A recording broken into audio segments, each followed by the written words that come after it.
Coach.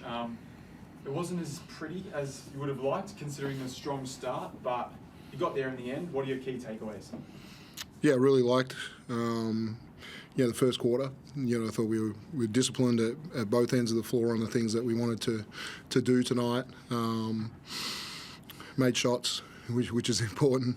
Then we saw a little bit of CG just kind of getting back into form in that second quarter as well. And it was just the first 5 minutes of the third, we just couldn't score for whatever reason. And we'll look back at it, and I thought they turned up their defense, their pressure. They made just catching the ball a lot tougher with their physicality. And obviously the fourth quarter, we see the old Jalen Adams, the guy that is such a dangerous weapon. Making middies, making triples, getting fouled. It's just an absolute problem. So him, Diva's obviously playing a lot right now for a kid, 32 minutes playing his ass off defensively. I thought he was good, and Casey just keeps finding a way to get mid-20s. He's been amazing. You've got a bit of praise for Davis.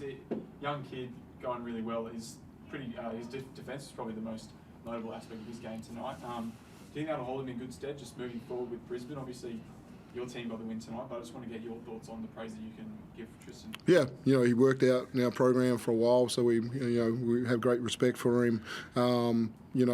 There's not an abundance of point guards, Aussies in this league right now, and so if you can be a lockdown defender, and obviously missing Nordo at the moment, and Dukas goes down as well, and so they're kind of playing those 2 point guards by need tonight, and that's what teams are looking for. Teams are looking for either backup or starting point guards that can really lock down an import guard. Coach, there was a moment during that game, the third quarter or second, you guys were up by 20 points. A timeout was called, and everyone on the bench was still upset at something that had happened. I think it was a turnover. Can you just talk about just the standard of excellence your team has and how great it is to have a group of guys that want to live up to that? Yeah, I think it's what we talked about before the game, to say what are the things that we want to celebrate, and they're all effort areas. Can we trying to get our hand pressure right and our deflections, trying to get 3 stops in a row if we can, trying to dominate the rebounding. We've set some good standards in those areas, and we have some sloppy turnovers, and we've got to be better in that area. But I think that's when you get on a bit of a winning streak, you just got to keep driving to say, the things that we've been great at, can we improve on some of those, and for moments we did tonight, and moments we didn't. But we've got a great group of guys. Tice, doesn't make a field goal until the last play, and got, frustrated with some fouls and different things. But to impact the game, I think it might be a club record, 8 steals. Or, if you're not making shots, how do you keep impacting winning? And he did that tonight. Apologies if it was already asked. CG43 made history tonight. I guess if you've already spoken about that wonderful moment. Oh, you didn't? He is now third in all-time NBL history for 3-pointers made. How incredible is that for him, and how impressive is his career? Yeah, I'm going to let you talk about that one to start with. Wow.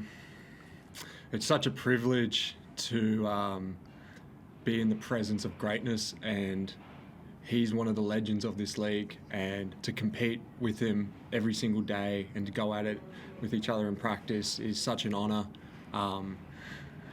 He's a tremendous worker, which is something people don't see. He's in the gym all the time getting shots, so it's not a coincidence that he's third all time on that list. Obviously, his shooting gets a lot of recognition because he's such an amazing shooter, but his leadership is such a big part for this club, and without him, I don't think this club has the success that it does. Yeah, for me, people ask me, what are your motivations? Keep coaching and different. I love seeing how long people can defy age for, and what he was capable of doing last year in one of his best seasons, and then see him take some injuries and just getting back to form, and seeing him and make those shots again. So I'm not sure where number 2 and number 1 sit, but I'm sure Andrew Gaze is a fair way away, and was it Shane Hill second, something like that. But to have him up there with those 2 guys is amazing. Yeah, top 3 is super incredible. My last question, you guys were up by 20 at one point in time, ended up only winning by single figures. What's the biggest improvement that you want to see from your team during the next game?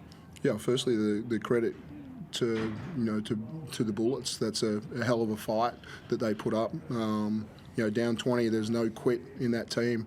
You're coming off a road trip from Perth. It's never easy, and we talked about the pressure that we wanted to put on them. That say, maybe somewhere there's some point that fatigue, gets them a little bit. But yeah, a lot of credit to them. For us, yeah, we move on. We play on Sunday, so we'll pick a couple of things out of this game, but I'm not going to talk too much about those right now. We just move on and see if we can get another win. What can you tell us about Goulding behind the scenes? Like, obviously, yeah, we do see he's very just unreal at shooting, basically. But yeah, what can you tell us about maybe some sort of anecdote that you remember from training or anything like that you think would, I don't know, paint his picture perfectly? Well, I feel like what you see on the court kind of represents what he's like off the court. He's a pretty fiery competitor. Yeah, he's pretty funny. Loves a joke. Loud. But definitely brings the team together. Like I said before, just his leadership is such a big part of who he is, and it's so important for us. It was also important tonight that Milton Doyle, scored 3 threes. I think it was in the last 2 minutes. That also must be a bit of a confidence booster, knowing that in a tight game like that, when it ended up being extremely tight, that you can turn to a play like that to be as clutch as he was. Yeah, it's nice to be on the other end of it for sure. It's almost expected at this point now. He's done it so many times, and we were sitting there. I was sitting next to Fab on the bench, and that's when Milt made those shots, and I was just like, man, it's just incredible. Like, every time, he's just almost guaranteed, and Fab's like, yeah, it's pretty special. Like, obviously he had that in Tassie, and he was just like, you just kind of let him do his thing, and the results will come. So yeah, it's a lot of fun. Tanner, sorry, I lied. One more question. You have 16 points tonight, 70% field goal percentage. You seem like you've been playing with a lot of confidence lately. Is that credit to anything particular? Just like, as you said, a lot of confidence. I think, like, in the off season, I put a lot of work in. And just, this is year 3 at the club, and finding my way in the system, but also just finding ways to contribute and just get easy points. Like, I think for me, what I wanted to bring to the team is just like my pace and running and getting out in lanes, and like got a couple easy buckets out of that. You're just leveraging my shot and the ability to make shots, and then getting into the paint and making plays. So yeah, I think it's just contributing all those factors in have probably helped me a lot. Tanner, you're 6-0 on the season. Are you starting to see some signs of a team that can really make a run for the championship? Yeah, absolutely. I mean, it's expected at the club. Like, every year it's win a championship, and that's the goal. I think we're just kind of scratching the surface of what this team can really be. Obviously, a lot of new guys coming in, finding our way. But yeah, I think there's so much more potential for what we can do. Coach, you seeing those good signs as well? What's one great sign you saw tonight that you think that holds you in good stead for making that run? Yeah, we would talk about the depth of this group, and so tonight, I wanted to play 12 people in the first half. I thought, some people had an amazing practice week. Tom Coppin's really great practice week, and he comes in and has 8 points in 7 minutes, and probably unexpected by some other teams, and so he continues to get better. So, and then how we close games, we've got really good options. Tanner was really good tonight, and then I just thought we needed some of Dash's defense down the stretch as well. So, what lineups we continue to go with, and so I've just got to continue to experiment a little bit throughout the year, and then hopefully we get to a good point where we know how we close games. Cool. Everyone in the room, Chris Pye. Yeah, sorry, Dana. I'll just ask one quickly so you can get out of there. Yeah, you good? On the 5-1 Tyson, I mean, he had a tough offensive night, and like you said, he was 0 of 9 until he makes that big and one play at the end. But he had a massive impact on this game without scoring. Like you said, those eight steals are a United record. He also has 6 steals. It's a really sign for a young guy like that can put aside his own shooting and still have a big impact. Yeah, he's young, and he's going to have some nights.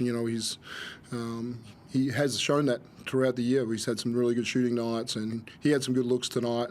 If he has eight steals and 6 assists and has 10 points, and we're talking about his game a little bit differently. So I'm sure he's looking forward to Sunday for our multicultural round, and the jerseys look fantastic tonight, and we rock back into John Cain, and I'm sure I'll get him an early look and he'll knock one in.